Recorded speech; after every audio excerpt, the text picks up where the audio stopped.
Por que o bebê não está infectado? Como o bebê da infectada foi criado? Por que Jimmy só aparece no final? Vem comigo entender o final de Extermínio, a Evolução. Fala, Geeks! O propósito dos templos ósseos do Dr. Kelson. Dr. Kelson. Esse nome ecoa como um sussurro entre os sobreviventes da ilha de Spike. Para alguns, ele é apenas uma lenda. Para outros, um perigo à espreita no continente. Mas para Spike e Isra, ele é a única esperança quando tudo parece perdido.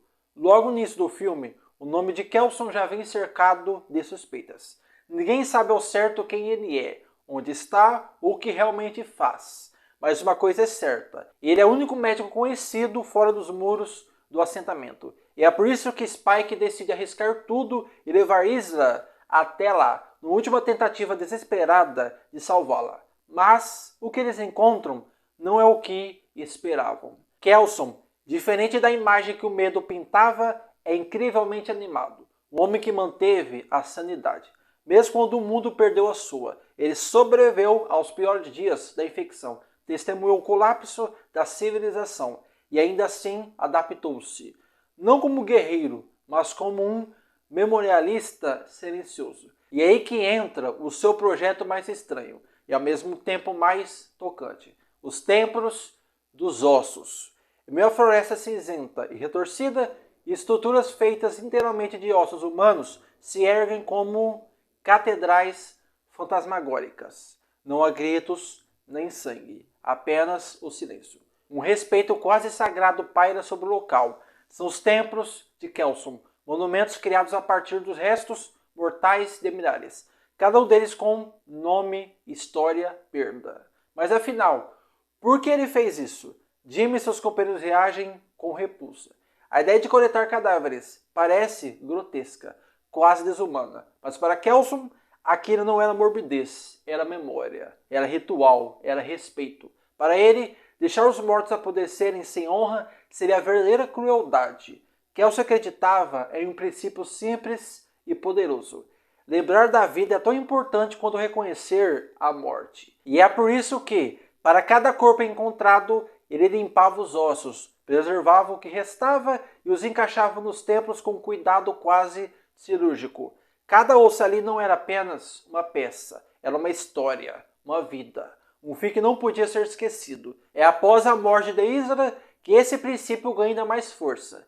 Spike, devastado pela perda, está pronto para abandonar tudo. Mas é nas palavras de Kelson, diante daquele templo, que ele encontra uma nova razão. O médico não apenas conforta o jovem, ele o ensina a encarar morte com reverência e não com negação. Kelson acredita que é tão importante lembrar da vida quanto reconhecer a morte. Essas palavras, vida de um homem que vive cercado por ossos, não são frias. São um sussurro de humanidade em um mundo que quase a perdeu por completo. E é justamente essa filosofia que muda tudo. Spike decide ficar no continente.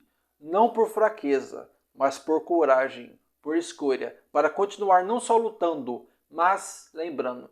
E tudo isso graças ao impacto silencioso do excêntrico Dr. Kelson. Por que o bebê não está infectado? Antes de lembrar o milagre do bebê, precisamos lembrar do tipo de inimigo que estamos enfrentando nesse universo. O vírus da fúria não é como qualquer outra infecção viral. Ele age com uma velocidade absurda. Basta uma gota de sangue ou saliva para transformar uma pessoa em segundos. Ele não mata, ele corrompe. Ele apaga a humanidade e transforma o infectado em uma criatura movida apenas por raiva. Em 28 dias depois, 28 semanas depois, e agora em 28 anos depois, vimos como essa doença devastou cidades, governos, famílias e esperança. É um vírus implacável que não dá segunda chance. Então, como um bebê poderia sobreviver ao contato direto com uma mãe infectada? O novo filme da franquia, um evento impressionante choca.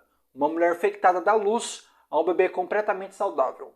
Nada de sinais do vírus, nada de comportamento alterado, apenas um bebê normal. E isso não só representa uma grande surpresa narrativa, como coloca em xeque tudo o que sabemos sobre a natureza do vírus da Fúria. A explicação mais aceita dentro do filme, e que também encontra respaldo na ciência do mundo real, vem de um detalhe que muitas vezes passa despercebido: a placenta.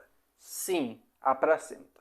Esse órgão temporário que surge durante a gravidez para conectar a mãe e feto é muito mais do que um simples elo biológico. Ela é uma barreira, uma fortaleza, um filtro natural que protege o bebê de invasores, inclusive de vírus perigosos. Mesmo estando em constante estado com o sangue da mãe, a placenta possui mecanismos altamente sofisticados para impedir a passagem de agentes infecciosos. Ela detecta, bloqueia e neutraliza vírus que tentam atravessar suas membranas. E o vírus da Fúria, por mais agressivo que seja fora do útero, parece ser completamente ineficaz diante dessa defesa natural. Como o bebê da infectada foi criado? Vamos começar com a teoria mais aceitável. A ideia de que o bebê foi concebido antes da mulher ser infectada. Nesse cenário, a mulher era uma pessoa comum, vivendo sua vida, tentando sobreviver, até que foi contaminada pelo vírus da Fúria. Já grávida. Parece lógico, né? Afinal, a gravidez leva tempo, e a mulher estava claramente avançada na gestação. Mas tem um problema, a aparência dela. Quem observa com atenção percebe que ela não parece ter sido infectada recentemente. Seu corpo está desgastado, o rosto está afundado e os olhos tomados por um vazio típico de quem já perdeu completamente a humanidade. Ela vaga pelos campos como muitos dos infectados de longa data. E isso derruba a ideia de que ela foi pega logo após engravidar. Se ela já está assim há muito tempo, então o bebê também se desenvolveu durante esse tempo. Mas aí entra o ponto mais bizarro.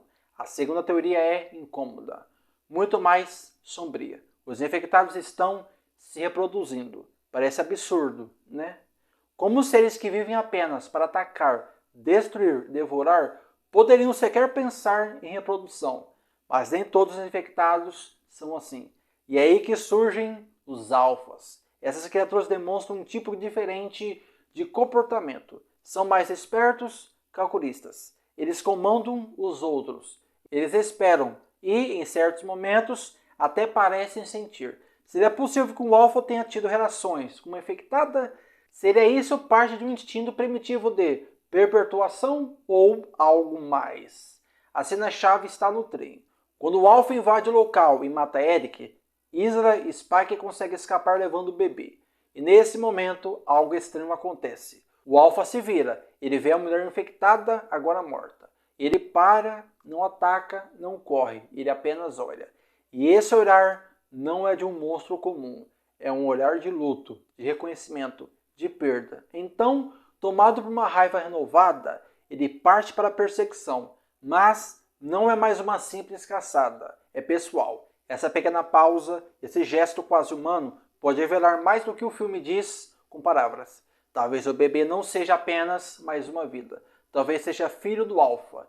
Isso muda tudo. Significa que o alfa foi capaz de formar um laço, de reconhecer outro infectado como companheira e de enxergar naquela criança algo seu. Um traço da humanidade, ainda escondido, uma nova forma da inteligência que está evoluindo no silêncio. Seja qual for a resposta, o que fica claro é, os infectados estão mudando. E isso é mais assustador do que qualquer mutação física, porque agora eles podem sentir, podem lembrar, podem amar. O que foi revelado sobre o resto do mundo? Vamos voltar um pouco no tempo.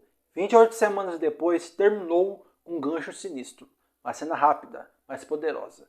Mostrou que o vírus da Fúria havia cercado a França. Era o prenúncio de um apocalipse global.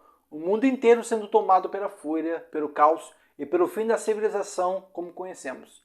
Mas o que 28 anos depois faz é quebrar essa expectativa. O que parecia ser o começo de um surto em escala mundial, na verdade foi contido. Isso mesmo, o vírus foi totalmente isolado nas ilhas britânicas, França, Europa, Ásia e Américas. O mundo todo sobreviveu, e aqui entra o elemento mais cruel da trama. Enquanto o resto do planeta reconstruiu suas economias, retomou tecnologia, voltou a usar celulares, internet, até fazer procedimentos estéticos como Botox, o Reino Unido foi abandonado à própria sorte. As fronteiras foram seladas. Ninguém entra, ninguém sai. Navios de patrulha da OTAN circulam o Oceano Atlântico, vigiando sem descanso as águas que cercam o país. São como cães de guarda de um quintal em quarentena, exceto que esse quintal é do tamanho de uma nação inteira em ruínas. E qualquer tentativa de fuga tem um preço alto. E quem descobre isso da pior maneira é Eric e seu pelotão. O navio deles bateu em rochas e afundou. Não há resgate, não há segunda chance. Mesmo com todo o suporte tecnológico e logístico do mundo lá fora, o simples contato com o território infectado ainda é visto como risco total. Um risco que ninguém quer correr, nem mesmo para ajudar os soldados em missão. A mensagem é clara. As ilhas são território proibido. O que talvez seja mais assustador é que, fora do Reino Unido, a vida parece normal. Sim, o resto do mundo em 28 anos depois está muito parecido com o nosso próprio mundo atual. Smartphones, redes sociais, cirurgias estéticas, internet de alta velocidade. A pandemia foi contida antes de se tornar um desastre global. E como acontece tantas vezes na vida real, as tragédias que não afetam diretamente os países poderosos acabam sendo esquecidas. Por que Jimmy só aparece no final? Jimmy é praticamente o fantasma dentro de 28 anos depois. E aparece na abertura do filme. Ainda criança, cercado pelo terror que varre as terras altas da Escócia. A câmera não esconde o caos. O vírus da fúria explode ao seu redor. Sua família é destruída. E ele sobrevive, sozinho, perdido. Um garoto em meio ao fim do mundo. Mas aí o tempo passa, o filme segue e Jimmy simplesmente some. Não há menção direta, não há flashbacks, nem pistas do que aconteceu com aquele menino traumatizado. Até que, finalmente, no último respiro do filme, ele volta. Só que agora, Jimmy não é mais aquele garoto inocente. Ele é um homem adulto, um olhar duro e determinado. Ele lidera um grupo de sobreviventes brutais. Está em território continental. Claramente, algo grande está sendo preparado. Mas o que exatamente? A ausência de Jimmy em quase todo o filme não é descuido, é intencional. E há um motivo muito claro para isso. 28 anos depois, não é, de fato, a história de Jimmy. Pelo menos, não ainda. O verdadeiro foco do filme é a família de Spike. Mais especificamente, o drama entre o jovem, seu pai Jamie e sua mãe Isra. É esse trio que guia a narrativa, mergulhando o público em dilemas morais, dor familiar e sobrevivência emocional no mundo colapsado. Enquanto acompanhamos Spike para salvar sua mãe, Jimmy permanece à margem.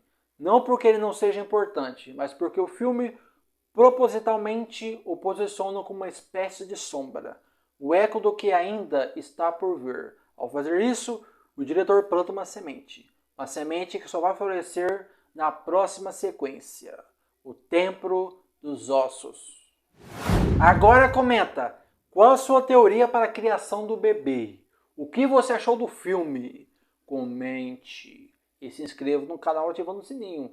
Toda semana tem vídeo novo por aqui, sempre com análises, teorias, curiosidades, tudo do multiverso da cultura pop. Muito obrigado, até a próxima, fui!